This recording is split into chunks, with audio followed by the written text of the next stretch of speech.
everybody. Welcome back to another episode of God Built This Podcast. I'm your host, Maxine, and we're on episode 146.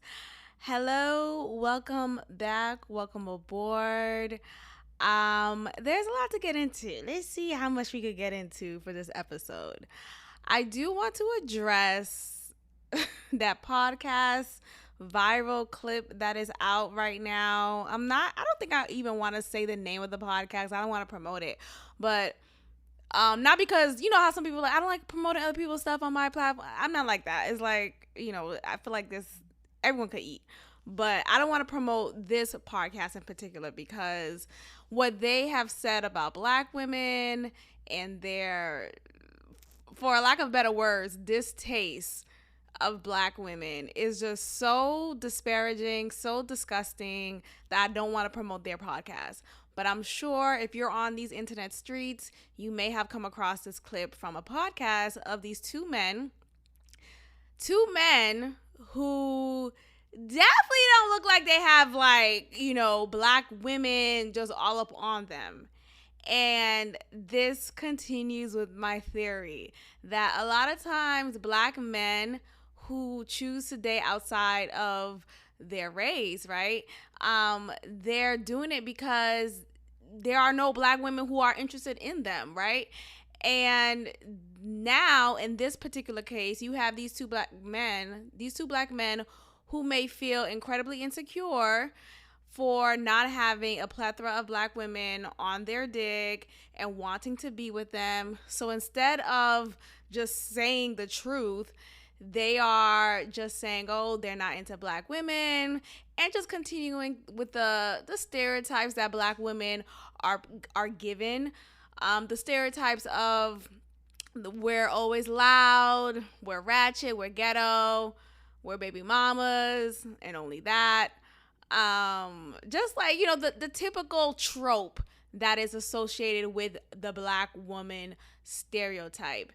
And so they said a couple of words that were just, damn. But I felt like, and mind you, I don't care, right? Like, I don't give a fuck. Like, I don't know these guys. I don't care about, I wasn't an avid listener or a listener at all of their podcast. So it wasn't like, oh my gosh, I'm so offended. I've been a supporter of them. No, not at all.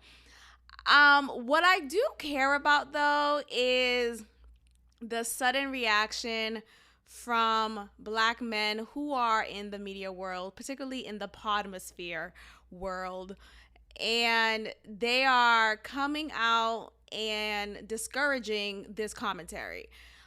They're coming out and saying how this is disturbing, and these two men from this podcast needs to be beaten up, getting punches and all this stuff. And okay, I appreciate that. That's cool and all. But what I find to be disingenuous is when Black men who suddenly show up in public in support of Black women, whether it's really from their heart or not, I find it a bit disingenuous because I feel like you want to say, Black women are everything and Black women are the most beautiful, the most exotic, and like you want to say all these like nice things, right? These compliments that are given to Black women and really show up and say, oh, you're not just pretty for a Black girl, you're just pretty, right? Or you're not just pretty for a dark-skinned girl, you're just pretty. They want to say all these things to uplift that rhetoric. But what I find, again, to be disingenuous, now we can finally get into it, is that Black men who do this and yet their significant other, whether it's a wife or a girlfriend or whoever they've been sleeping with, and even the history of dating are not Black women, right? So I find it disingenuous when you have these Black men discouraging this rhetoric by that podcast, and yet these Black men have purposely chosen not to be in a relationship with a Black woman, has purposely chosen to not desire Black women nor find them desirable for whatever reason. for the probably the stereotypes that are put on us and XYZ. It just makes me feel like, okay, you have all this energy to big up black women and say we're beautiful and say, we're God's gift, and all that is true. Yet your wife is not black, right? Your wife doesn't identify as black, right? So your wife may be, or girlfriend may be Cape Verdean, for example. And for those who may not know what Cape Verdean is, because I remember my first year in undergrad at UNH in Connecticut, I said something like, oh, she may be Cape Verdean. I think we were just talking about somebody. And I said, oh, I think she's Cape Verdean. I think we were just trying to identify or define her ethnic background.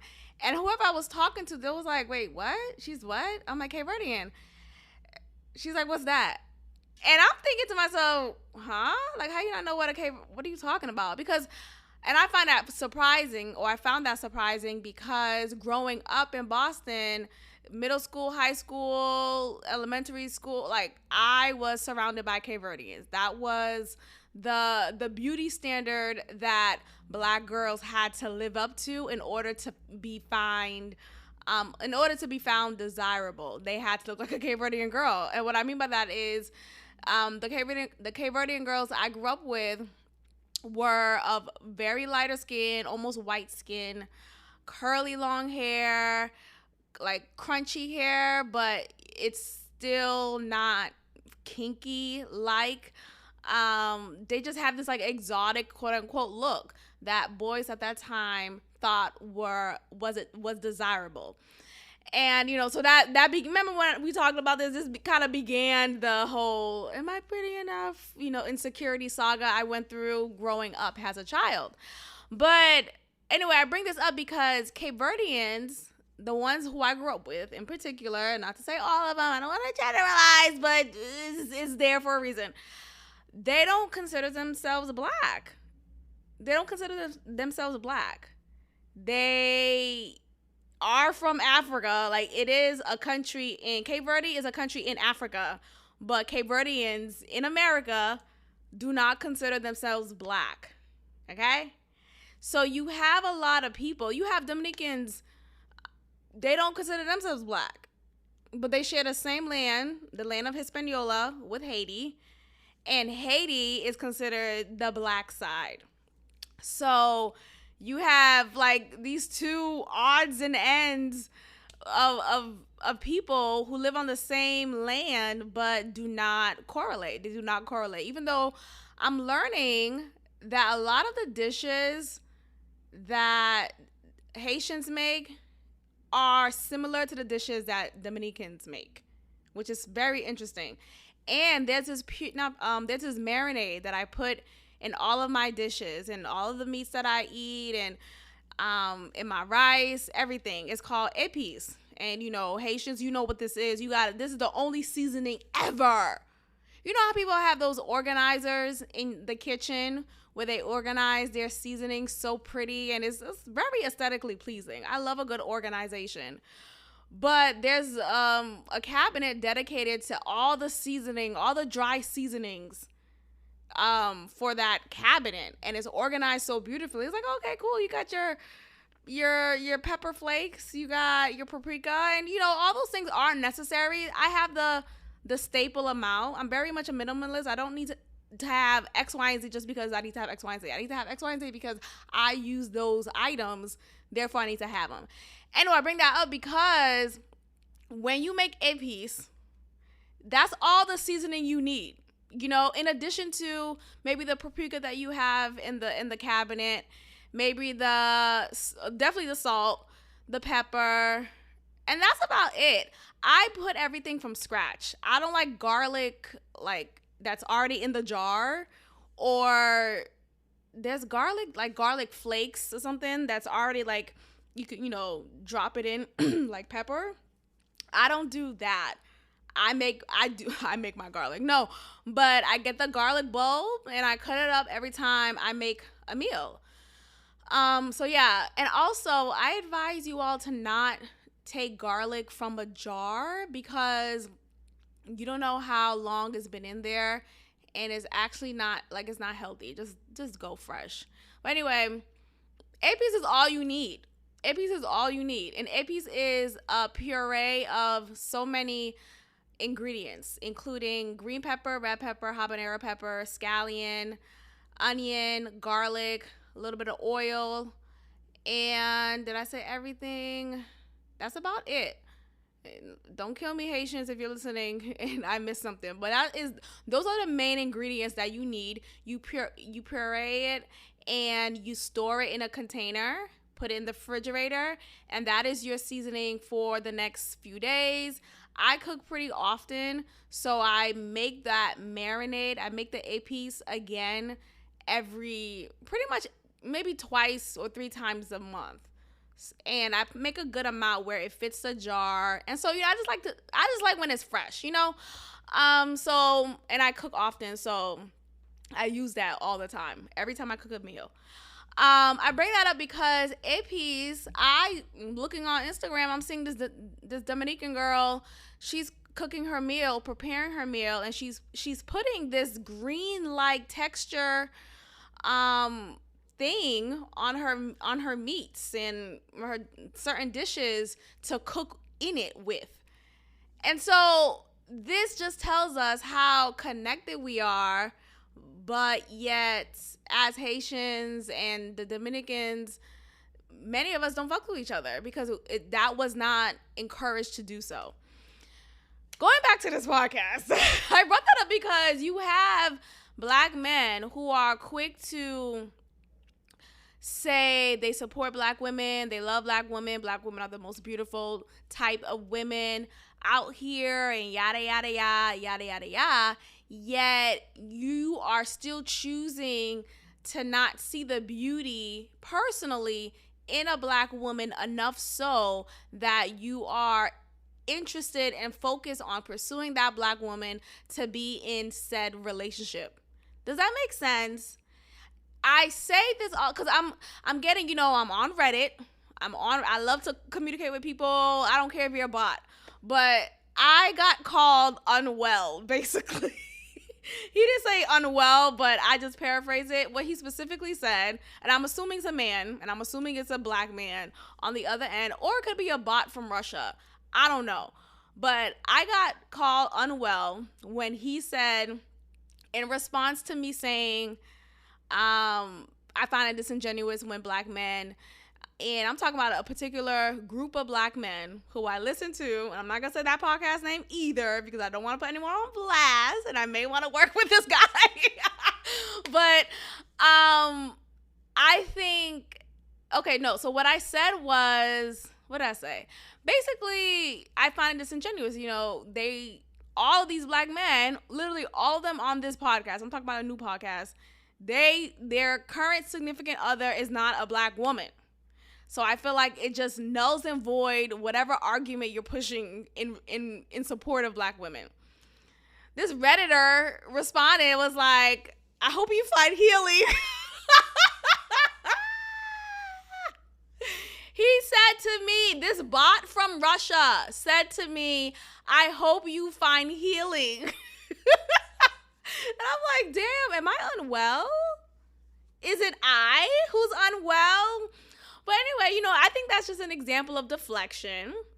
Honestly, when people are so quick to call out your mental or emotional stability, it's like, but do you hear what I'm saying though? Like, anyway, I didn't take that and I didn't internalize that at all because I still stand with what I'm saying.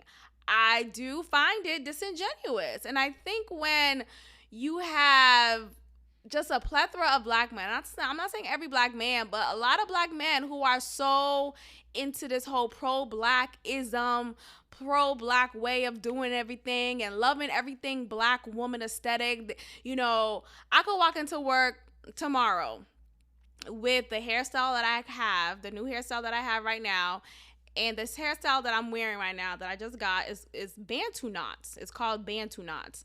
Google it if you want to know what it is, if you don't know. But this is a very ancestral hairstyle for black women. And it stems from many generations, right? And it's a great protective hairstyle. I love it. It looks really cute. It's going to be great, right? So I know if I walk into work tomorrow, I will have this one black man in particular call out that, oh, I love your Bantu knots. I could already see that he knows what this hairstyle is, the name of it, and he'll compliment me. I mean, I sound very narcissistic right now, right? But the point is, he would know the name of this hairstyle. He would know the name of whatever like black aesthetic I may be wearing or rocking that day, whatever it is. And like he just shows up in his blackness, and he'll talk about the black rappers and artists who he fucks with, and he'll recite lyrics from Biggie, and it's just all of this, hey, I'm black, hey, I'm a black man, and I'm black manning it up. All of this hoopla, and it's like, okay, what's up, New York? He's not from New York, but the point is, like, he'll show this black aesthetic and his love for blackness and black women, and oh my God, look at that black, like, his love for them. Yet his significant other is not a black woman. And I'm just looking at this image, and I see a trend of this. So that's why I call it out the way that I do, because I see this to be a trend. I see a lot of black men who are super pro-black in your face, but they go home to a non-black woman. Whether that woman is a white woman or Middle Eastern, or Cape Verdean who don't consider themselves black, or Dominican who don't consider themselves black. It's just so weird to me when you go inside your home that pro-blackness is where, because your significant other don't give a fuck about blackness and black culture and what Bantu knots are. Like, wouldn't give a fuck. So I just find it strange how you have black men out here in support of black women and protecting black women, yet currently in the history of your relationships lack black women. So where's that? And the pushback that I get a lot from people, from black men who would hear this argument that I'm making, they would say, what are you talking about? Just because I have a white girlfriend doesn't mean I'm not pro-black, or doesn't mean I don't love black women. I have a black mom, I have a black sister, I have black female cousins, I have black aunts. Okay, hello? Did anyone choose their family? No, right? Okay, hello? Did you choose your mother? Did you choose your aunt? Did you choose your black sister? No, we're born into our respective families. You don't have a choice with that. Like, of course you have a black mother. You're a black man, I would figure, unless you like super light skinned and you might be white. The point is the point. And on top of that is you have, well, I lost my train of thought. Hold on. On top of that is, okay, yeah, you don't choose the family you're with, or, you know, who you have in your blood. You don't choose who you were born under, etc. But you do choose who your significant other is. You do choose who you have sex with. You do choose who you love. You do make those choices, and you are and have been consistently making choices to be in relationships, whether romantic or just sexual, with, let's just focus on romantic, like a serious romantic. You have chosen to be in these consistent back-to-back relationships with women who are not black. Why is that? In the words of Beyonce, why is that? Why is that? Hello? Could you explain that? Like, I would love to like gather a group of black men to get a study. I want to just get a study down and ask, okay, from the perspective of a black man who have exclusively dated non-black women for the last 7 years, why is that What is it about black women who you are not pursuing? Hello? Is the mic on? What is it? What is it? So that is really just the point that I'm making. Like, we can't be all, it's just weird to me. You have a Malcolm X, yada yada, and then you come home to who? If you're not coming home to Lady Shabazz, stop being Malcolm X. If you're not going home to a Lady Shabazz, stop being Malcolm X. That's the point. Maybe that should be the title of this episode. But I don't know. I just really find that irritating. I resent the comment that I was given by this Redditor who probably was a bot from Russia. I responded to him. I said, LMAO, thank you for your condescension. Because that's another way of people like condescending you when they bring up, but when they try to attack your emotional or mental stability. I am well. Right? You don't sound well, Maxine. I am fine. I take my pills every day, 3 times a day. I am well. But, the point is the point. I think we don't have that conversation enough. And I really want to make a study and really talk to these black men who only date non-black women. Or who, she is black. She's from Cape Verde. But does she know she's black? Does she know she's black? Is she aware that she too is a black person? No. Okay. Right. So, anyway, speaking of women who don't give a fuck about black culture and a black man dating her, let's talk about this Ryan and Clara drama that has been up and atom in these math streets. Let's talk about it. First of all, we know they're divorced. They have a divorce, and they have been talking in these streets lately. Ryan has made the accusation that Clara did not care about black culture, did not want to know anything about it, did not want to embed into black culture. And when she was out with him at his family gatherings, she did not eat their food. She was not interested at all. Which, okay, it doesn't look good, right? But now, because of Virginia being in everyone's business, but really breaking it down, and I believe her, Virginia gives Clara's perspective. And she is saying how Ryan had this persona and direct attitude and words to Clara that, you should just know this about black culture. You should just know what, all that is blackness. And my response to that is no. How would she know?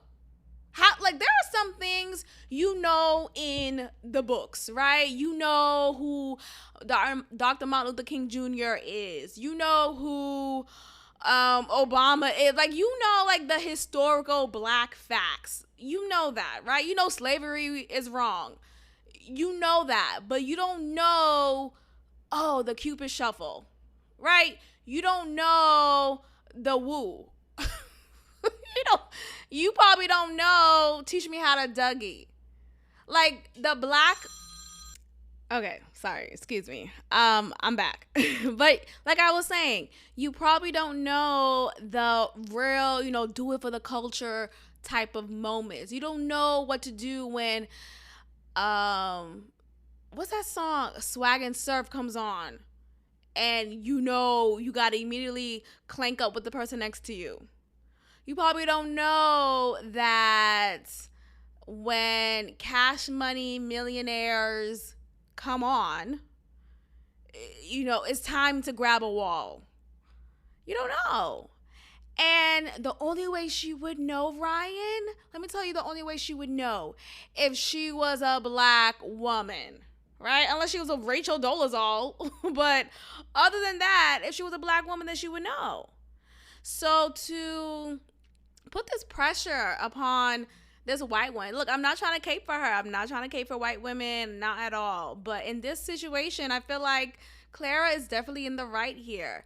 for Ryan to put this pressure upon Clara to get in the know of everything black and that she should just know and she shouldn't ask questions. How I never understood that whole mindset of, well, you should just know when it comes to black culture, what to say, what not. Like, obviously the things not to say would be, the N-word, calling a black woman angry, those things that we know historically have pain attached to it. Got it. But the black colloquialisms, the black dance moves, the black food and seasonings, and our just the customs that we have here in America, I wouldn't expect a white woman to know every single thing.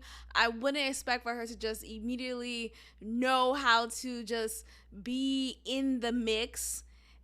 I wouldn't expect that. And I think it's unfair for anyone to put on this pressure for anyone to just know everything black. You should just know, especially as a privileged white woman, you should just know. When it's like, no. I don't know Clara's upbringing, if she had black friends, if she's dated black men before Ryan. I don't know. But I feel like oftentimes if you grew up in an environment that is solely one particular ethnic background, then that's all you know, right? You're not going to go out of your way to go on Reddit or go on YouTube to find out more information of that culture that you're interested in, unless you're just someone who likes to be curious and explore your curiosity. That's one thing, but naturally it's not going to pick up on you until you move out of that city, out of that town, out of that street, out of that high school, and you begin to see the diversity in the world. So Clara probably did not grow up with a lot of black people around her. She probably maybe didn't date a lot of black men, if at all, prior to Ryan, or maybe not even seriously. So Ryan putting this pressure upon her was just, I didn't support it. It was ridiculous. I think it was a deflection of his shortcomings. If you guys remember, Ryan and Clara did not have sex at all throughout the whole experience, throughout the filming of the show, throughout every moment. They did not have sex. But let me actually correct that. They did not have intercourse sex. Instead, what they had was Clara's lips around his dick giving him a blowjob type of sex. That's the only sex they had. And she said that on the show, and Virginia emphasized that even more in her commentary about this whole drama, that Clara was the only one doing anything sexual. As far as Ryan reciprocating and wanting to please his wife, he did not. So she was the only one doing anything. And she vented about it on one episode, like in the background. The cameras caught it as she was saying, like how she's so frustrated not having sex. And she was in a relationship prior to Ryan where she did not have sex a lot with him, and he made her feel undesired. He didn't touch her and didn't pursue anything sexual. It was just weird. Like, how you come from that type of background in a relationship, and the person who you're seeing now is the same way. Like, these experts are trash. They're trash. Like, I don't understand how I tell you, hey, I've been in an emotionally abusive relationship where my partner was very manipulative. He gaslight everything I did and made me doubt myself. I really want to be with someone who is emotionally intelligent, supportive, and loving, and ready to love. And then you match me with someone who just got out of prison, right? Or, don't know anything about being emotionally vulnerable and available. And what do you think is going to happen? A repeat from the past. So for them to still match her with Ryan, who there was rumors that he was a virgin, but I don't think she ever asked him. And we knew that they both was very awkward with each other when it came to anything sexual. Like, I don't think I even saw them kiss, or at least tongue kiss. I didn't see them tongue kiss. So it's just, there's a lot there to unpack with Ryan. I feel like there's something going on.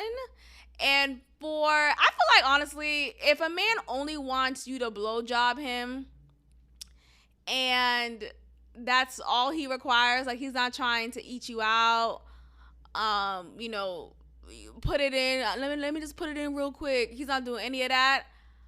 I think he's gay. Like, if that's not gay, then what is? What is? If you only want your dick sucked, you don't want anything else. Something else is going on, right? And that's what I feel like is going on with Ryan. I think, because he's a black man and the stigma of that and him growing up in a religious background, I'm sure that's difficult to come forth with. Look at me not diagnosed. But you know what I mean? I really feel like something's a little suspect. I think it's a little suspect. So anyway, Ryan saying this is just tomfoolery. I think it's just a deflection of him not being the sexual pleaser that he should have been to his wife. I don't get that. I really don't get that. I don't know. I just think, if you are depriving your significant other of sex and anything else, right? Emotional security, financial security. I think oftentimes what happens is that person who's deprived will find something. If you know what I'm saying? I feel like Clara, had she still stuck it out with him, she would have been finding somebody else to fill up that deprivation.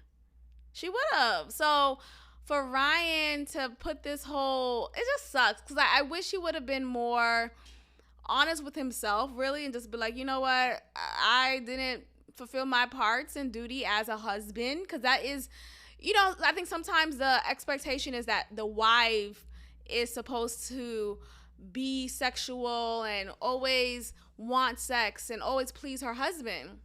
But there are husbands who are not pleasing their wives. There are husbands who are not sexually just fulfilling their wives' desire. So then what? Like, I think it takes both parties. It takes both parties to want sex, and not just want sex, but want sex with you. Right? I want to be attracted to you enough that I want to have sex with you. And when that's not the case, I wonder what's going on there. So I feel like Ryan's sexuality may be in question, or maybe his attraction to Clara is not as deep as it should be between husband and wife. I don't know what it is, but I feel like with them, it's just it was giving friendship. It was giving awkward vibes. Clara wasn't as sexual as she wanted to be, and even talking about certain topics was not encouraged, and it was just very uncomfortable.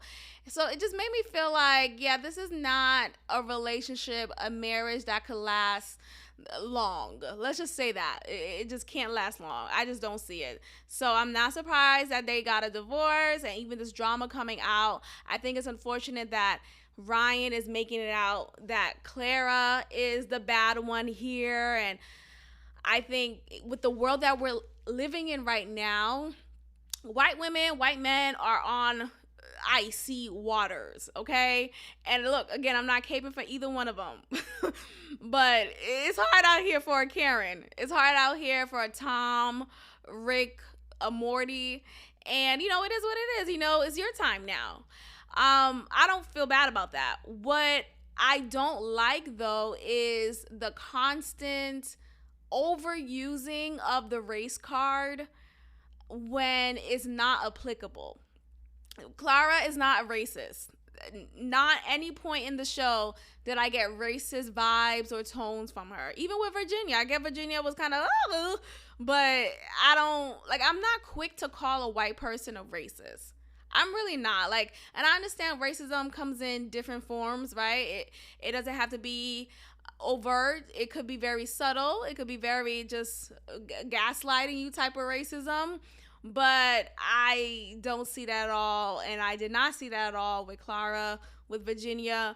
It's not there. And I also just think So with Ryan using the race card and making it seem like Clara just hate anything black and doesn't like black food and she can't eat a fried chicken, whatever they had at that family gathering, whatever it is, I feel like there's something deeper there. I don't think she just went over to Ryan's mom's house and was a bitch. No, I think maybe her mom, and her mom said to Clara, you should see giving my son a blowjob as a gift. Ma'am, are you on drugs? I should see me only giving sexual pleasure to my husband as a gift while he does nothing in return. Gift this, right? Like, shut up, gift this while I flip the table. Like, gift this, bitch. But it's asinine. It's asinine to me. And that rhetoric, he painted her as this privileged white girl who doesn't give a fuck about blackness and black culture. It's like, shut up. Like, she fucking you though, right? She was sucking you off. At least she gave enough of a fuck about black men that she did what she did with you. That she agreed to marry you. Or that she checked off her list that black men are also men who she is interested in marrying, right? So she did not mark that off. So she cares enough about black culture. And I know people like to say, well, the slave owner, had kids with black women.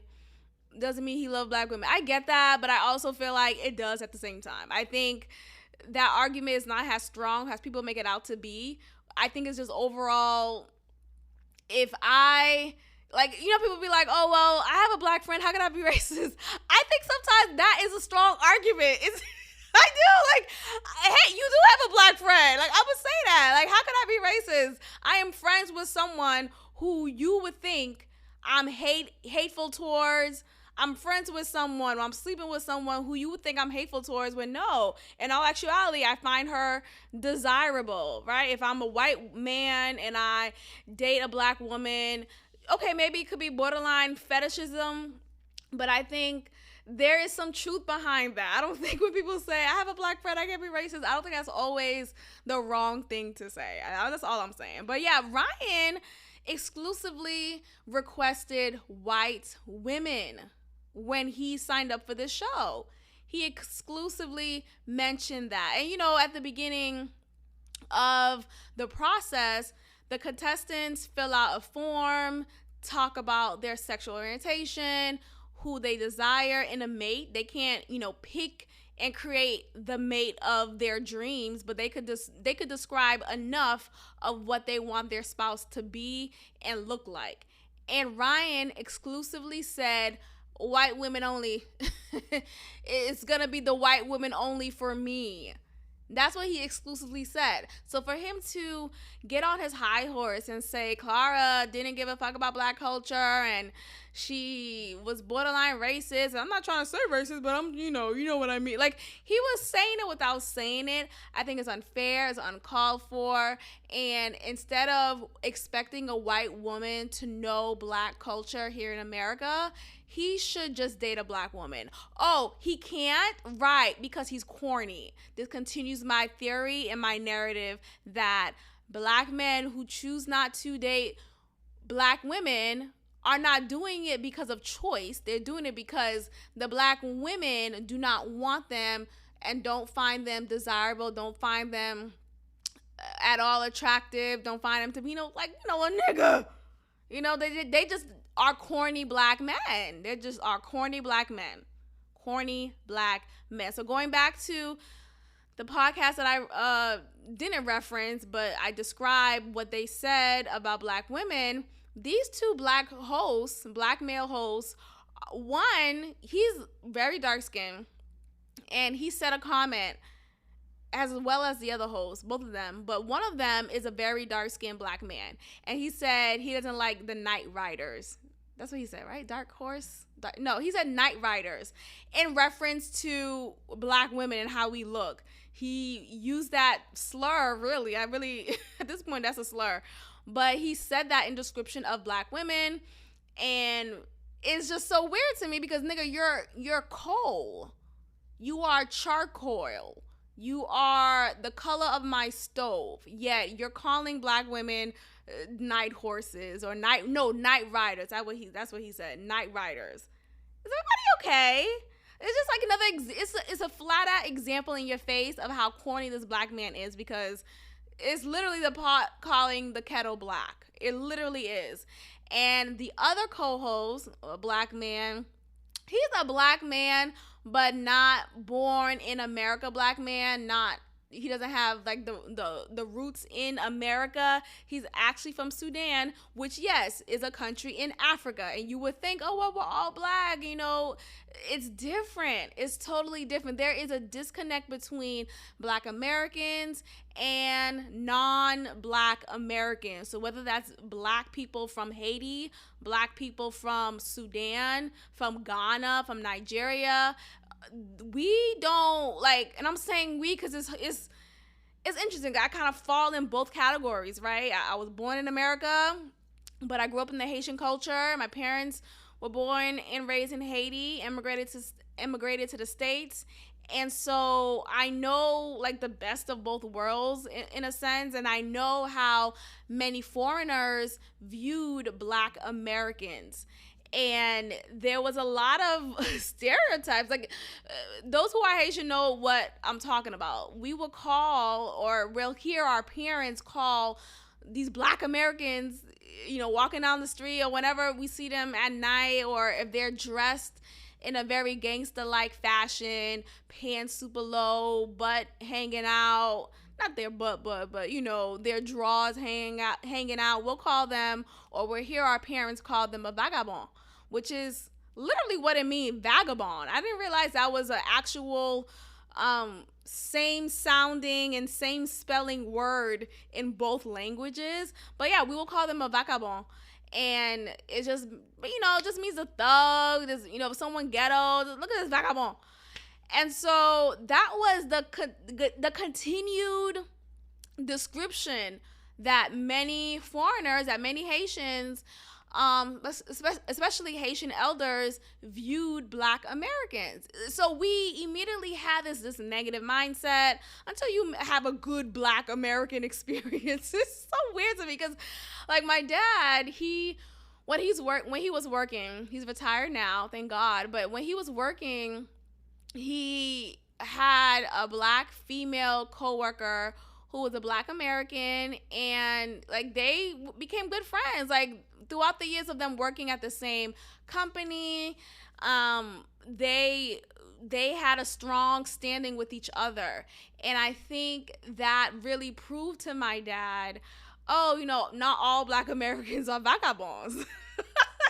You know, not all of them are bad. You have this exception right here, which is a horrible thing to think or say, right? But unfortunately, that is the mindset that a lot of people have when it comes to a group of people whose image was skewed when discussed. So maybe you're a black person in Haiti right now, or many years ago, I don't think it's the same today, but many years ago, and you're in Haiti and you're watching shows, made in America, black American shows, and you're seeing a stereotype push of black women and black men, you know, black men being drug dealers, black men just destroying the community, black men being dangerous and scary, and don't approach him, you could get robbed period. And you have black women, the stereotype of us being ghetto, loud, popping our gum, big earrings, ratchet, irresponsible, like all these things. And yet you bring that with you, of course, as you immigrate to the States, and you expect every black woman, every black man to walk in that stereotype, to really just be the physical manifestation of what you saw on TV. And then you realize, oh wait, you guys aren't like that, huh? So when my dad met this black American colleague of his who was quote unquote the exception, it was this like aha moment. Anyway, but I bring that up to say, you know, black men who choose not to date black women and make it seem like they have a choice, they don't, and that's just Again, another example. You have again, and then that black co-host who's from Sudan. Again, he has this different mindset when it comes to, he has this negative mindset of how black women are, and made it seem like he had all these, like, both are just corny as fuck. Very corny. And just bringing up this conversation, I didn't think I was going to talk about it because I didn't really care, but I just wanted to draw the correlations between how non-black Americans, black people, view black America and black Americans in general, and how this is a common thought and mindset across the board. Just is very prevalent.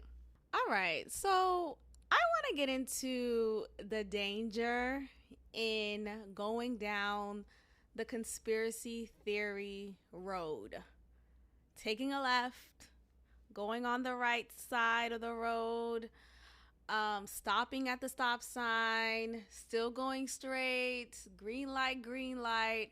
You're still on conspiracy land road. What I am realizing, look, I love a conspiracy theory. I love going down the Googler. I love going down DuckDuckGo. I love finding the clue to the mystery of OJ. I love it all. I think it's exciting, it's fun, and I feel like that's the shared emotion amongst many people who enjoy it as well, right? Amongst many other conspiracy theorists and like really hardcore conspiracy theorists. Like, I wouldn't say I'm hardcore. When I look at hardcore conspiracy theorists, I'm thinking like those who create their own virtual site dedicated to the OJ Simpson trial. Those who dedicate a whole site. There's a room in their house that has different, tacks and pictures and strings, and a mystery is solved on who killed Tupac, and Tupac is still alive. Like, that's hardcore to me. I don't do that, right? But what I do though, is go down YouTube conspiracy road. I follow so many YouTubers who talk about very much doomsday rhetoric, very much the world's gonna end tomorrow. You better pack a bag. I hope you bought that stock. I hope you got your Bitcoin. And it's very so much so a low vibrational, kind of negative point of view. Like, the glass is always half what is it? Half full, not half full, half empty. It's just like, damn, there is no light in your life. There's this YouTuber, I'm not gonna say her name, that I used to follow her videos and just kind of watch to see what she's talking about. Because, me being curious, I like to just know what other people's thoughts are on a plethora of different topics. Like, I'm not only fixated on, as you guys know, like with this podcast, I talk about a plethora of topics. Whatever resonates with me, whatever I feel is in my spirit to share aloud. And if it resonates with you, that's awesome. And I feel like, I gain a very just dope audience because of this, because if you rock with what I'm saying, then I really rock with you. Like, wow, you see me, you hear me, and we're there. We could talk and go the distance in our conversations. That's amazing. And that's how I am also when it comes to listening to other people in different podcasts and different YouTube channels.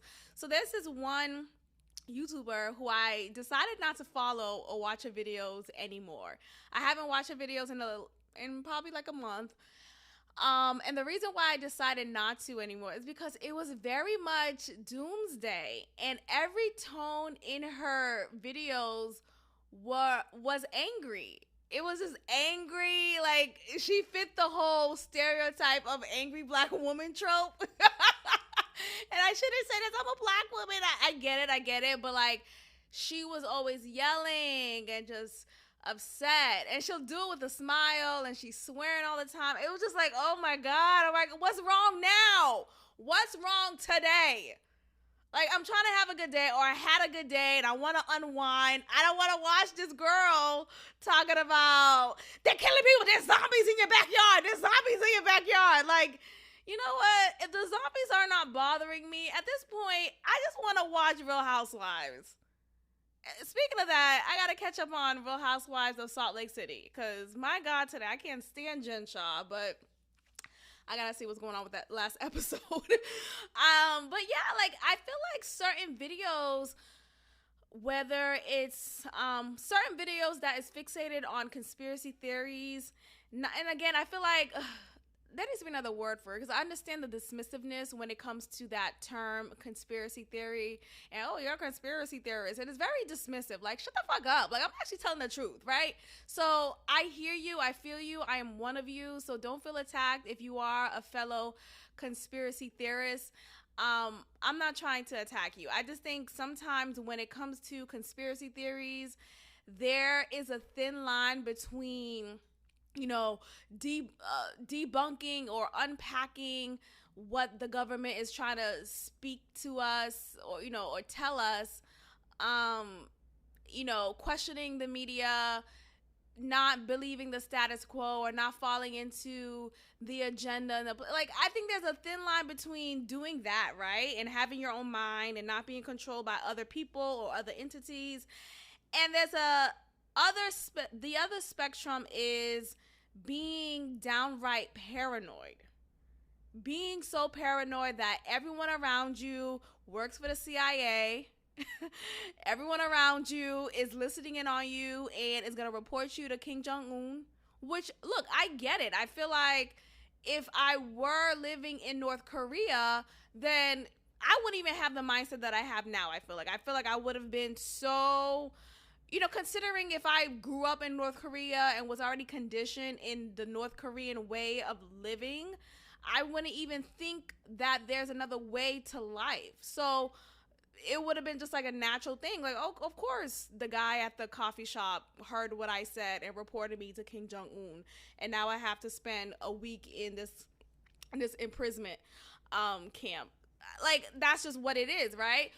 But being that we live in America, and I understand this is not, America is promoted as the land of the free, or at least it once was. And it's totally not in some respects, right? I'm sure in comparison with Sudan, America is better, right? But as far as different areas in our social climate in America, the freedom aspect is very much restricted. And especially considering the times that we're living in now, freedom is only given if you are following a certain confinement to an extent, right? If considering you work at a employment place and you are now being forced to get the vax because that is the new mandate, your freedom is now encroached. And now you have to just comply. And that's just, that's what I'm talking about with freedom. Like, freedom is there up until it's not there. And now you're put in a position where, yes, you can leave your job. Of course, you always have a choice. Like, I always speak to everyone, you always have a choice. And your choice may be that. But sometimes it's hard for people to just really up and leave and decide, I'm not going to put up with this mandate. And I have children, I have an ailing elder in my care, and I have to be sure I'm bringing food home, and it's a lot. So my sympathies go out to anyone encroached upon. But going back to what I'm saying, I feel like with conspiracy theories and the thin line that is between being conscious of the agenda and identifying what that is in different respects, right? And the line between being outright paranoid. I think we have to be. I sometimes I catch myself. I'm watching these videos, and I'm like, "Am I afraid to go to sleep tonight?" And it's not like I fear for my life, if that's what that means, because I don't fear about just a quick story. So me moving on my own to Houston, Texas, I never had the fear within me to think, oh my gosh, I'm gonna get robbed. Oh my gosh, someone's gonna break in my home, and I'm gonna be, in a vulnerable position as I'm living alone. Like I don't even think like that. I think it's just so weird how some people think like that. And I remember being home for the holidays, this past holiday, and my mom asked me a question. She asked me, do I ever get afraid living alone? I'm like, no. Like, why would you even ask me that? Like, why would you even put that into my system? Which is still isn't in my system, but I don't even think like that. Like, I love my space. You know what I mean? And what I mean by that is, like, I love the home within me, the home that I created around me, that I don't even have time to put fear in the mix. I don't even think like that. I really don't. And I feel like oftentimes when people think fear, and not to sound woo woo, but I think oftentimes when you think fear, fear comes to you, and now you have a reason to be afraid. So I don't really subscribe to the whole. I mean, look, no one knows my address, as far as like if you're not someone who I trust or whatever, but I don't I don't feel like I have the need to have a bat next to the door. I remember watching a YouTube video of this YouTuber who lives on her own. She has her own house, and I think it's a 2-story home, and she lives in Texas. Her address is, I'm kidding, no. Like, girl, what? You just said. Anyway, so she lives in Dallas, Texas. She's a white girl. She lives on her own, and she's like just going about house stuff and adulting, and she was sharing a tip of how to feel secure in your home. And she said how, in addition to the regular locks that she has in her front door, she has this bat thing that it's like an additional lock that, say, God forbid, a robber, an invader tries to come in and happens to be able to unlock the regular locks on the front door, but the robber will have an even more difficult time to come in, because there's this additional, it's like a doorstep lock that you put next to the knob, which makes it even more difficult to just bum rush. And at that point, you're awakened. You hopefully will have a weapon of whatever sort, and you'll be able to defend yourself,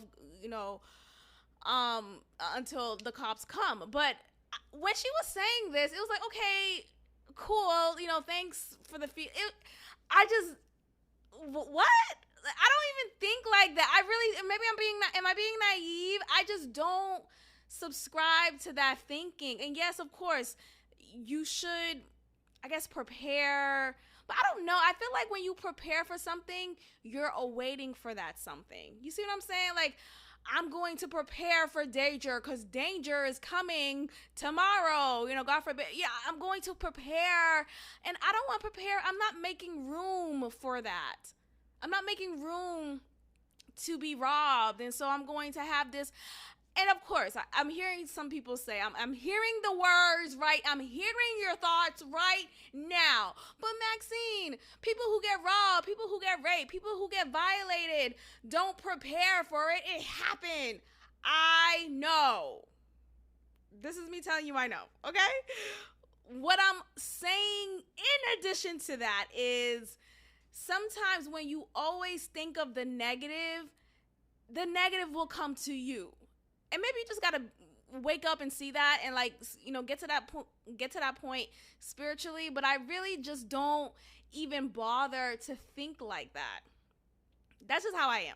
But anyway, when I was watching this one particular conspiracy YouTuber video, she was just always doomsday. Everything's about to fall apart.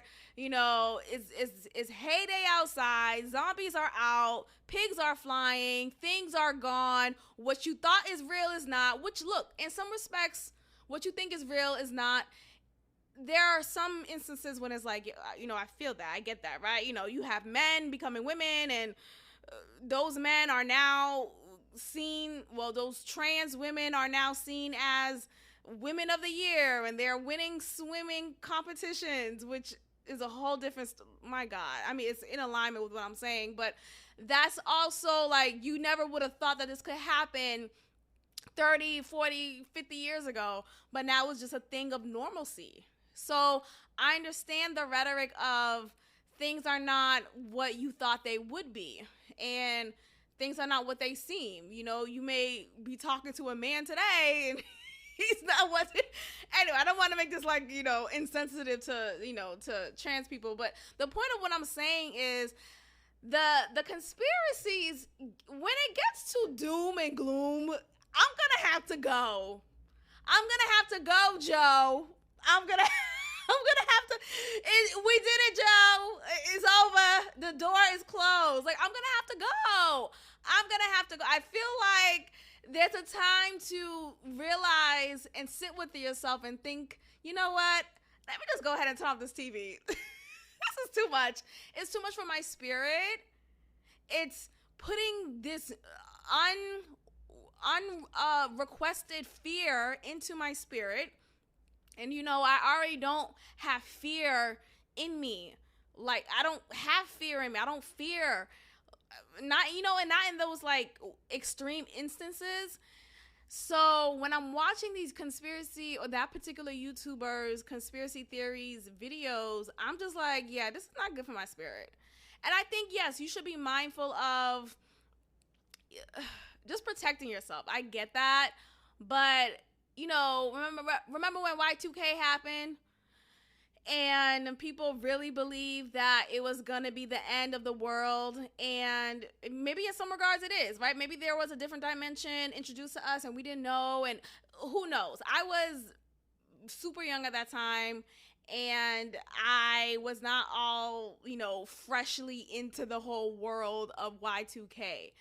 But, you know, look at us now. We are 22 years into 2000, and things are not what Y2K didn't happen is what my point is. And so when I think about these conspiracy theories, I just get so verklempt sometimes because we don't like, let's find some joy. Let's just find some joy. You know, I'm here to make you laugh. Are you not entertained? My job is really to make you feel good. It's to make you feel resonated. It's to make you feel like, oh, I too have gone through X, Y, and Z. And it's not to like trauma bond us, right? I don't want to create friendships or relationships based off of a similar trauma that we experience. And I'm going to make a quick side note as well. So on one of the Podmas episodes that I released, you know, in December, I revealed that I was touched inappropriately by a relative, and while he was touching me, he introduced me to pornography, and that catapulted my pornography addiction and masturbation addiction for some time. You know, I've since been freed, praise the Lord, but that catapulted that. Someone reached out to me, and someone who I know dearly. I know him. We grew up together. I'm not going to shout you out, but if you're listening, you know, you know. And he shared with me, he went through something very, like, literally the same instance, the same experience I went through, he went through. And being that he's a boy, right? He's a man now, of course. And I'm a woman. It's just so interesting how sometimes we may think, oh, you know, another girl, another woman may have a similar story, but we don't realize that, oh, this could also be a shared experience from a man, from a boy, from a whole different, you know, gender. So when he shared that with me, of course I was touched by it. I was like, damn, you know, one, I was saddened that he experienced that as well. And we, like, literally everything I went through, everything I shared on here, he went through the same, like, literally the same starting point of how he was introduced to pornography was my starting point. And how that moved him into this place of curiosity and addiction And I don't think he used the word addiction. I don't want to put that on him, but the point is he had the shared experience, like to the T. And I felt like, me sharing and being honest with you guys and being transparent is therapeutic for me, of course. And I find it humbling that anyone listening finds something of themselves here, right? They hear something that I said and they're like, you know what? Damn, I did go through the same thing when I was 9. Or damn, I had the same feeling during my first relationship, right? I don't want to only connect with people based off of trauma, because we know the term trauma bonding. We bond over a horrific thing that happened to us. But I do appreciate the fact that he felt compelled enough to share with me his story, and we just had a moment. It was just really beautiful. So I was happy about that. But I want us to understand that we are connected in so many ways, not just through trauma, but we could have similar humor styles. We could have similar relationship experiences. We could have similar wants and desires for ourselves, for our lives. And it's just a beautiful thing. So when we look at just us as a whole, I think about the connection that we can make within humanity and just the positivity in that, right? So like, yes, he went through the same thing as me, trauma-wise, but there was some joy in the fact that, wow, I was able to be transparent about it. And he was comfortable enough to come forward and share it with me. Like, he didn't need to do that, but he did. And it was a nice moment. Why did I bring that up? I don't remember. But I brought that up because, yikes, what did I was going to say? But basically, okay, so resonate with me. But anyway, when I am talking on this mic, when I'm speaking into this mic, the goal is to resonate with people. I'm sharing my my real experiences, and if it resonates with you, awesome. If it doesn't, that's fine. Still listen, maybe it does, or just share your commentary. But overall, when I feel so my point is to entice something in you. Like, I want to spark something in you. I want you to suddenly remember that dream you had and you feel compelled and now you're going after it. Like, oh, that's amazing, So anyway, that conspiracy theories girl who has decided to take a break from, and maybe I'll go back to her videos from time to time, but I feel like it's important for anyone else who is watching different videos that do go down the rabbit hole of conspiracy theories. I feel like you need to take a break, because it will do something to your spirit until you realize it or not. Like, I think being that I'm someone who's very in tune with myself, I'm able to recognize, oh shit, my spirit is off right now, or oh shit, I'm feeling fear in my heart and this is unlike me. And I'm able to take a break from it. So I advise anyone else who find themselves watching doomsday video after doomsday video to take a break. Maybe take a break. Reassess. Find the joy in your life. Listen to me, more of my episodes, and find the joy that is trying to be sucked out of you because of this doomsday rhetoric. So anyway, I bring that up because, again, with the conspiracy theories, there's a conspiracy theory for everything. Like, it's literally, I was watching a video today of this other conspiracy theory guy, and his videos be lit though. Like, it's a whole different person. His videos, it'd be like, damn, what's going on in the music industry? It's just fascinating. I love being fascinated. I want to learn about history. I want to learn about it all. Like, it's fascinating to me. So every time I'm just like fascinated, I'm just like, ooh, let's go down this rabbit hole. Like, it's fascinating, right? So there's this guy on YouTube. He has like a plethora of videos that go down the rabbit hole of what's really going on in this music video of Cardi B. The truth behind Aaliyah. The death behind Left Eye, Lisa Lopez. It just goes down, and I watched many of them, okay? Many of his videos. He released a video recently, what did he talk about? He released a video, and I didn't even finish it yet, but it started off, and I'm rolling my eyes like, all right, Maxine, I need to take a break. He started off talking about how the letter K, literally the letter K has in Karen, is the most evil letter ever. And he goes down the rabbit hole of the Kardashians being this, just being this family.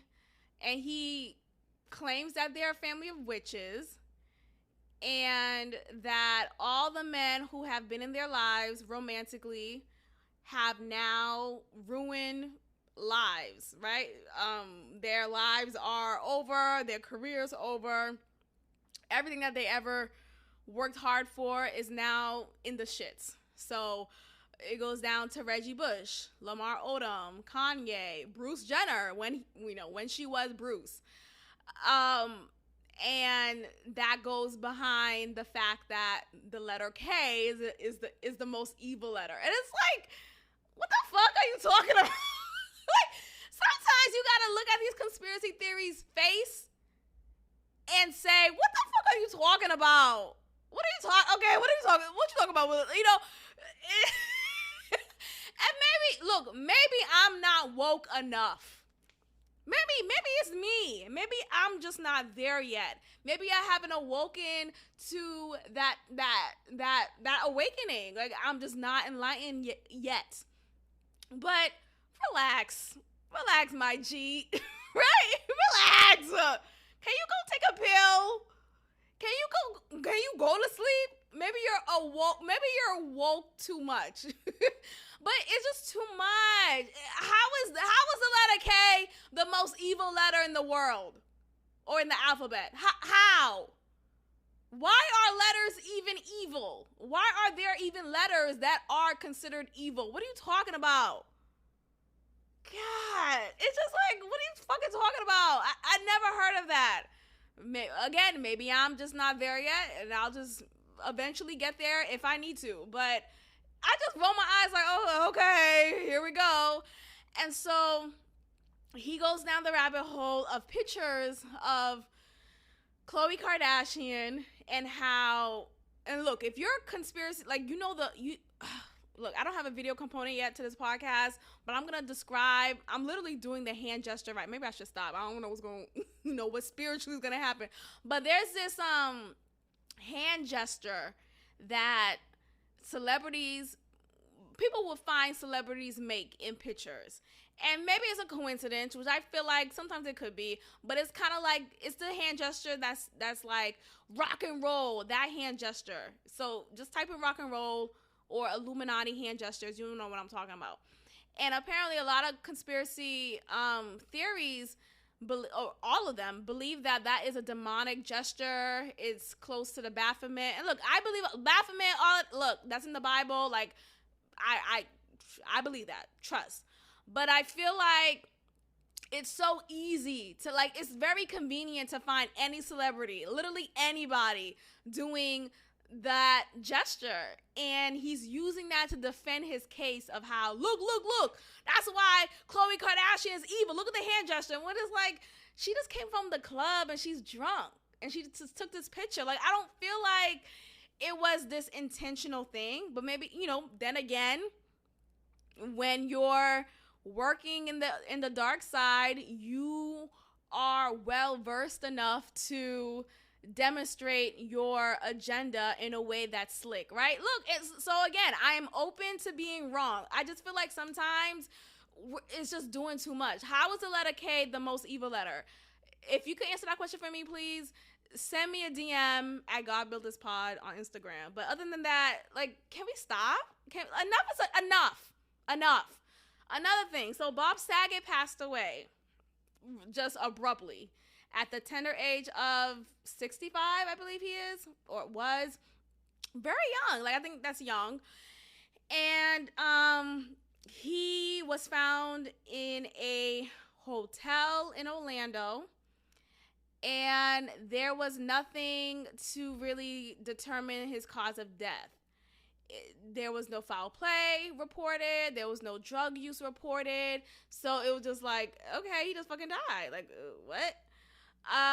So now here comes the conspiracy theories. One of which is, which, may be true, but apparently he took the booster and shortly after he died. So maybe the booster affected his health and he got an adverse reaction and it stopped his heart. Maybe that's the cause of death, right? Another thing is, apparently on his podcast, because he has a podcast or had one, he was saying how, like, he was kind of doubting the vaccine publicly and saying, oh, well, every 3 weeks is a new variant. I think he actually said every 3 days is a new variant. Or, like, he was laughing it off. I mean, he's a comedian. At the end of the day, he really is a comedian, a real life comedian who does stand up, like a real stand up comedian. He's not Danny Tanner. I feel like, I hate when people say, he was totally different than Danny Tanner from Full House. Yes, that's his acting job. Do people forget what acting is? And that's a part of the conspiracy theory that I'm going to get into more about him. People are pushing this rhetoric of, well, he was never Danny Tanner and he was completely filthy. He wasn't this wholesome American dad that he portrayed on the Full House. And just the duality of Saget is demonstrative in his stand-up, in his routines, and it was like, but he's a fucking actor though. Like, you should be totally different. Like, why are you playing a role that is completely yourself, Kevin Hart? But I did enjoy that show, true story. But regardless though, he's an actor. I think Bob Saget not being exactly like his character on Full House has nothing to do with anything. Like, shut the fuck up. Like, it's just annoying. So that's one. Now, there are rumors being flushed out, like here and there. They're coming out and about, and it's perfect timing. When someone dies, all of a sudden there's all these news stories about that person, which is just very disturbing, but whatever, get it while it's hot. So 1990, allegedly, Bob Saget raped and killed a young girl.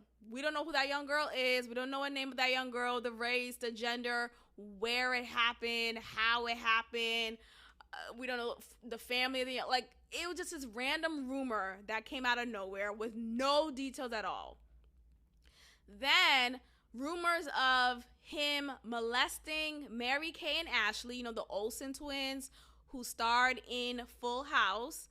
Those rumors started to come up out of nowhere. And those rumors came about because there's this roast of Bob Saget on probably Comedy Central. It's somewhere.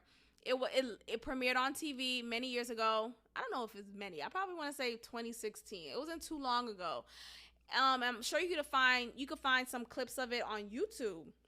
But in this comedy roast, all the jokes roasted on Bob Saget was about him being a pedophile. I'm not laughing at that, obviously. But it was literally every joke was about that. And what I find to be convenient with that joke is, let's look at Full House in its full context, away from our 1991 eyes, away from our 1991 viewpoint.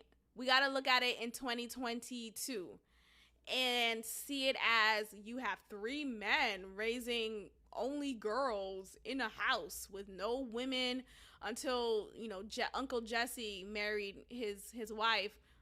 But other than that, you have these 3 men, and nowadays you have a lot of times people immediately thinking rape, immediately thinking he's giving me rapey vibes, when it's like, no, he's actually a caring and doting father. Like, no.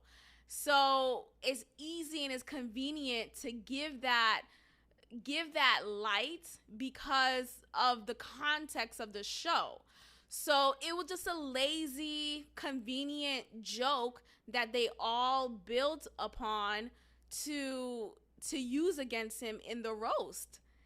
So this conspiracy video that I watch, and it's another guy that I watch his videos on YouTube pretty frequently. He's playing this roast over and over. He's pausing it. He's pointing out the different points in the roast. And he's really analyze. The critical analysis is strong. Damn, maybe I could believe you, right? Because what they say about Hollywood is that things are hidden in plain sight, right? They literally, something could be told to you in your face, but you have a hard time believing it because it's so bizarre. But it's being done in your face, but you can't even believe it because it's just, I don't want to, or it doesn't make sense to me. So I'm going to choose to live in ignorance. And this is a documentary on Netflix called Hidden in Plain Sight. That's very disturbing, but it really speaks about that whole saying. Hidden in plain sight is a real thing. And that's what they say about Hollywood. Hollyweird, really. That's what they call it. Hollyweird. That's what conspiracy theories call it. But yeah, that's what they say about Hollywood. That things are hidden in plain sight. And until you wake up and look at it for what it is, then you're just going to continue to be fooled. And so he's pointing out the fact that they're making these jokes about Bob Saget, about him being a pedophile, and he's saying look, they're telling us this in our faces, and the audience is just laughing. How are they just laughing? And in my head, though, I'm just thinking it's a fucking roast, right?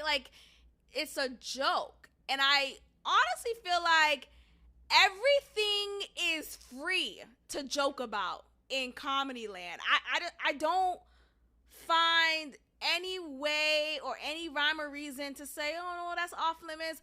I think there's never a time. I don't think it's too soon to make a joke. I don't think it's too late. Make me laugh. I don't give a fuck. I just respect and I love comedy so much that is my mindset about it. And I feel like it should just be the sacred thing. And yet instead, we live in a world right now where people are trying to police comedy, and it's making it so that comedy is now being transformed into these TED Talks. I don't want to hear about why you raise money for the homeless people. Make me laugh. How did you kick the homeless person in the face? But not to incite violence, but the point is, how can you turn it around and make a joke about it? And that's how I see comedy. I feel like you could take something traumatic and you can make it funny. That is the power in comedy. You could talk about, there's a funny in everything. That's really how I see it. So when this conspiracy theorist was saying, look, they're telling us right in our faces that he's a pedophile, in my head, I'm just like, I don't think that's a good argument because they're in the sacred bowl of comedy, or at least I feel like it should be sacred, but it's not anymore, or not as sacred as it once was. So I just don't think that's a good argument. But again, things could be hidden in plain sight. So maybe I'm just not there yet, and I'll get there if I get there. But it just was. Can we stop? Can we leave Bob? Come on, man. I think maybe I am an example of not wanting to believe what's in plain sight, because it's they're literally joking about this. They're telling you in your face that he's a pedophile. I don't want to believe it because it's Danny Tanner from Full House. Damn it, But I don't think that's a good argument. Oh, he was never he was totally different than his character. So the fuck what? He's an actor. That's what actors do. You are different. Am I gonna look at Denzel Washington and say, man, you're totally different from the guy in Training Day? Huh? You're totally different than John Q. No, be different. I don't want you to be the same. So there's that. Another conspiracy theory that I feel is just ridiculous is People are trying to say Betty White dying at the age of 99 is suspicious because 9 is a suspicious number and it means something. I don't know what they said it means, but 9 and numerology. People be saying, oh, 9 means something. The letter K means, what does it mean? What does it mean? And okay, your defense could be, go and find out. Tell me. You're telling me it means what does it mean? Tell me. Like, what does it mean? What are you talking about? So she died at the age of 99, and everyone's just so verklempt. Look, I get it. Mourn. It's totally fine to mourn. She was 99, y'all. Like, I don't think there's anything conspiratorial about it. I don't think there was anything that she was trying to expose and she got killed. No, it was time. It was time. And people were like, well, damn, she could wait until 100. No, like, who are you to tell people she could make it to, like, what the fuck? It was just, like, ridiculous. She was 99. Let her. Maybe she decided, you know what? It's time. This 2021 shit is for the birds. And granted, she didn't make it into the new year, but, like, that doesn't, I don't know. It's just ridiculous. Like, stop with this whole thing. Like, I don't think there's a conspiracy theory in everything. Now, I do think there's a conspiracy theory in a lot of things, but not everything. So let's just cut it out. But yeah, if you could answer the question how the letter K is the most evil letter in the world, let me know. Let's get into our final topic for this episode. So Eric Adams is the NYC mayor, the new mayor-elect in NYC. And he has recently been under fire because of his description of certain workers. And he's calling these particular workers low-skilled workers. And he described specifically what those jobs are, what those low-skilled jobs are. And let me just find the quote, if I could just find it real quick. Okay, so he says, low-skilled workers like cooks, messengers, and Dunkin' Donuts employees don't have the academic skills to sit in a corner office. Now, look. Nigga, what? Look. I think sometimes because I've listened to some things that he say, I'm not all the way in favor. Like, it's interesting with some politicians. There are some things that I agree with and some things I don't. It's like, what the fuck are you saying? But, I guess that's just being a human being. I'm not going to agree with everything that you say, but I'll agree with some things, right? But what I do agree with in general with how he's been running NYC is him wanting to keep the schools open. Look, as a teacher, I know it's perceived as, I bet you want to stay home and, work from home and go back on Zoom. I don't. I really don't. And I pity the day if we go back to it here in Texas. I really don't look forward to it. Look, I did enjoy it. I thought it was exciting. I never worked from home before. I never knew what that meant. And the fact that I had that experience was a great experience. Like, that. I thought that was pretty cool. And I did a pretty good job. I excelled at that time. I'm still excelling, but I feel like I was able to really shine. And I was able to really navigate the digital space. And I'm a great work from homer, but I would rather not.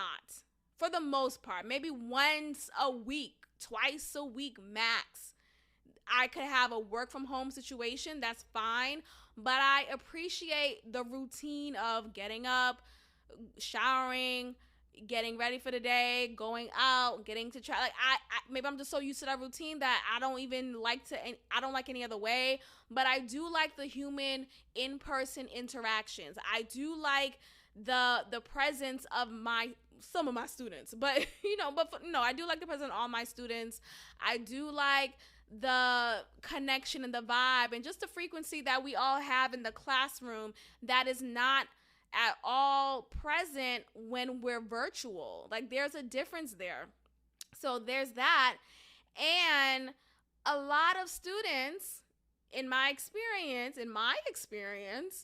did not fuck with virtual learning. They were not only struggling students in person, they struggled even more online. How can you support a student online?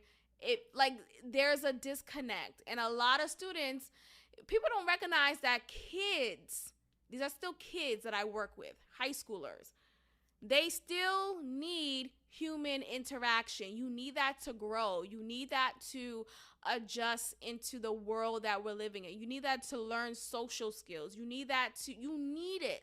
So this whole push to go back to virtual is not something that I support, because it's really failing our students. In my experience, it's really failing our students. You have a lot of students who didn't sign in, who didn't log into class, who did log into class but would stay in bed, wasn't even prepared to really learn virtually. The screens were off, lights were off, couldn't even see you.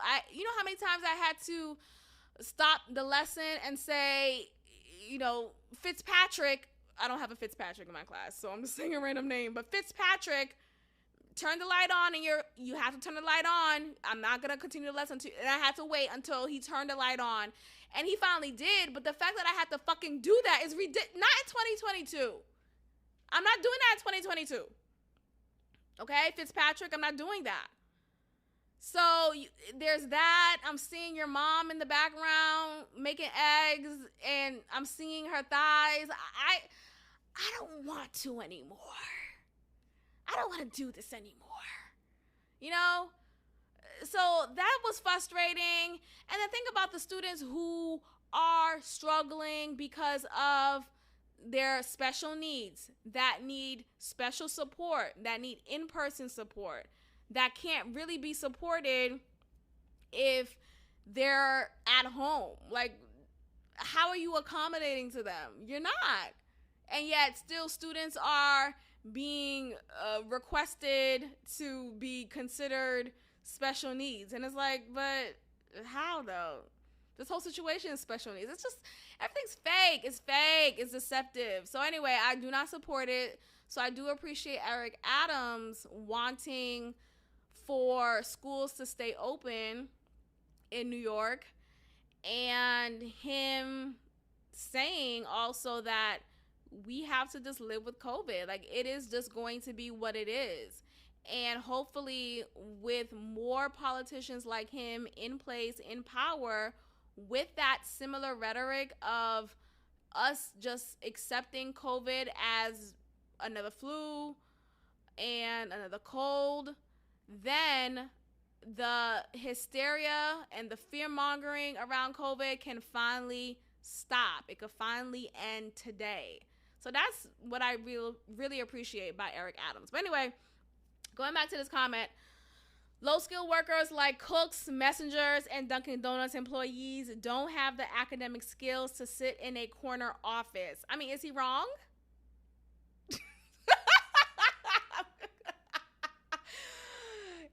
Is he wrong? Look, what I'm going to say right now is sometimes the Dunkin' Donut employee can't get the order right. I said I wanted the turkey sausage. You gave me bacon. Can you sit in a corner office and do work in an office? No, you can't. You can't.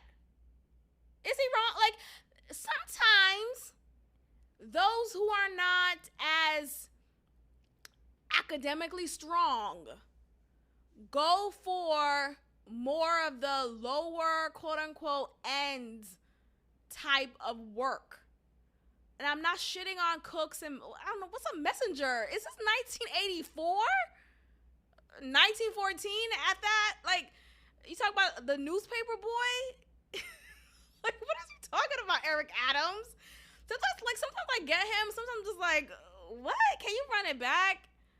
But look, the point is, I get what he's trying to say. Sometimes you just gotta look at the lines in between and the lines over it to understand and not take people literally. Because, like, some people around you, like, in real life don't know how to speak well.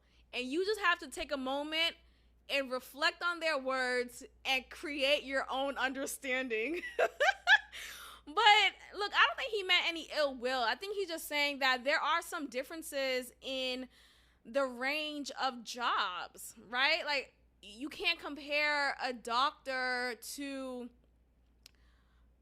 a clerk. You can't. Like, there are some differences. Like, you had to get multiple degrees and many years of schooling to become this doctor, to become this renowned surgery specialist, right? And yet, if you work on Dunkin' Donuts, there's no, like, everyone makes the world go round. Like, I really hope I'm not coming off insensitive. But the point is, there are no, like, leaps and bounds and, you know, social constructs that you had to break down in order to become a clerk, in order to work at McDonald's or Target. Like, it's still a respectable job. It's still a job that still needs to be respected and honored. Like, I appreciate everyone and their position. And they're like, I don't speak down to anyone. If you're a janitor, still fucks with you. I love how you cleaned my room yesterday. That was awesome. Thank you. Like, I love all the clean, you know, people be like, I have black friends. How can I be racist? I sound like I'm talking like that. Like, I have janitor friends. How can I be shitty towards them? What are you talking about? But I hope you get what I'm saying. I get what he's saying, though. There are differences between the two types of jobs, okay? So just let it go. People are just, like, picking on him. But anyway, I think he's very funny. I'm going to go ahead and end it here. I think that's about it that I want to talk about. Oh, there was one more thing I wanted to get into. So January 6th happened a few days ago. And we know what happened last year, January 6th. There was a remembrance of the insurrectionists and the invasion of the Capitol Hill. And I just want to say, I don't give a fuck. Goodbye.